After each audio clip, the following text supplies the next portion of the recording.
अतिशय सुंदर, अतिशय प्रभावी आणि अल्पावधीतच लोकप्रियतेच्या शिखरावर पोहोचलेल्या रुपालीताई चाकणकर. होय, गेल्या 5 वर्षापूर्वी रुपालीताई चाकणकर कोण असा प्रश्न विचारला तरी फारसा कुणाचाही चेहरा समोर येत नव्हता. मात्र अजितदादा पवार यांनी राष्ट्रवादीमध्ये बंड केलं आणि रुपालीताई चाकणकर यांच्या नेतृत्वाला मोठ्या प्रमाणामध्ये संधी मिळाली. होय, फुटेनंतर त्या शरद पवार यांच्या पक्षासोबत न राहता त्यांनी अजितदादा यांच्या पक्षाला पाठिंबा दिला. होय, महिला अध्यक्षपदापासून त्यांचा सुरू झालेला प्रवास नंतर त्यांना राष्ट्रवादीचं महिला प्रदेशाध्यक्षपद इतकं मोठं पद भेटलं आणि त्यानंतर तर त्यांना लॉटरीच लागली. त्यांना थेट महिला आयोगाचं अध्यक्षपदच भेटलं. त्यानंतर ज्यावेळेस फूट घडली आणि लोकसभेची निवडणूक ज्यावेळेस झाली त्या निवडणुकीमध्ये त्यांनी सुप्रियाताई सुळे यांच्या विरोधात ठाम अशी भूमिका घेतली. त्यांनी सुप्रियाताई सुळे यांच्यावर टोकतार टीका केली आणि अजितदादा पवार यांच्या पाठीशी त्या खमक्यापणानं उभा राहिल्या. पण अजितदादा यांचा अनाकलनीय असा अपघाती मृत्यू झाला आणि त्यानंतर रुपालीताई चाकणकर यांच्या नेतृत्वाला गरगर लागली. होय, पहिल्यांदा त्यांनी महिला आयोगाच्या अध्यक्षपदाचा राजीनामा त्यांना द्यावा लागला. त्यांना तो राजीनामा देणं भाग पडलं आणि नंतर 8च दिवसाच्या अंतरानं त्यांचं राष्ट्रवादी काँग्रेस महाराष्ट्र राज्य महिला प्रदेशाध्यक्षपद हे अक्षरशः हिसकावूनच घेतलंय. कारण महिला आयोगाचं अध्यक्षपद सोडायला त्यांनी देवेंद्र फडणवीस जे मुख्यमंत्री आहेत त्यांनी भाग पाडलं होतं. कारण सरकारची प्रतिमा मलिन होत होती.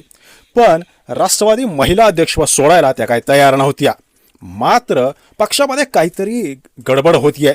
पक्षामध्ये आपल्या परस्पर काहीतरी निर्णय घेतले जात आहेत याची कोण सुनेत्राताई पवार यांना लागली होती आणि त्यातूनच त्यांनी थेट आमदारांचा दाखला दिला आणि थेट रुपालीताई चाकणकर यांना फोन करून त्यांनी महिला राष्ट्रवादी अध्यक्षपदाचा राजीनामा द्यायला सांगितलं. बरोबर ही बातमी त्यांच्याकडे गेली आणि त्यांनी सुनील तटकरे जे राष्ट्रवादीचे प्रदेशाध्यक्ष आहेत त्यांना विनवणीसुद्धा केली आणि वेळोवेळी तटकरे यांनी चाकणकर यांना वाचवण्याचा प्रयत्न केला. त्यांनी आमदारांना फोनाफोनीसुद्धा केली. मात्र कुठल्याही आमदाराने आपण तुमचा राजीनामा मागितलेलाच नाही असं ठामपणे सांगितलं. पण सुनील तटकरे यांनाही त्यांनी बरंच काही सांगितलं. त्यांनी ही बरीच अशी मेहनत घेतली.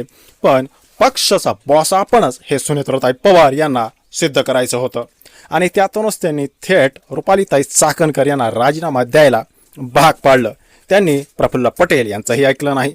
सुनील तटकरे यांच्याविषयी त्यांच्याच पक्षामध्ये एक मोठा गट आता समोर येतोय आणि त्यातूनच पक्षाचा बॉस आपणच हे सिद्ध करण्यासाठी आणि एकूणच चाकणकर आणि अशोक खिरात यांच्याविषयी ज्या काही बातम्या समोर आल्या त्यातून झालेली पक्षाची बदनामी आणि पक्षावर आपलाच होल्ड स्ट्रॉंग व्हावा या सगळ्यातून रुपालीताई चाकणकर यांच्याकडून सगळीच पदं आता जवळपास हिसकावून घेतलेली आहेत आणि त्यामुळं अल्पावधीतच पुढे गेलेल्या रुपालीताई चाकणकर यांच्यावर धडाधड अशी राजीनामा देण्याची वेळ आली आहे.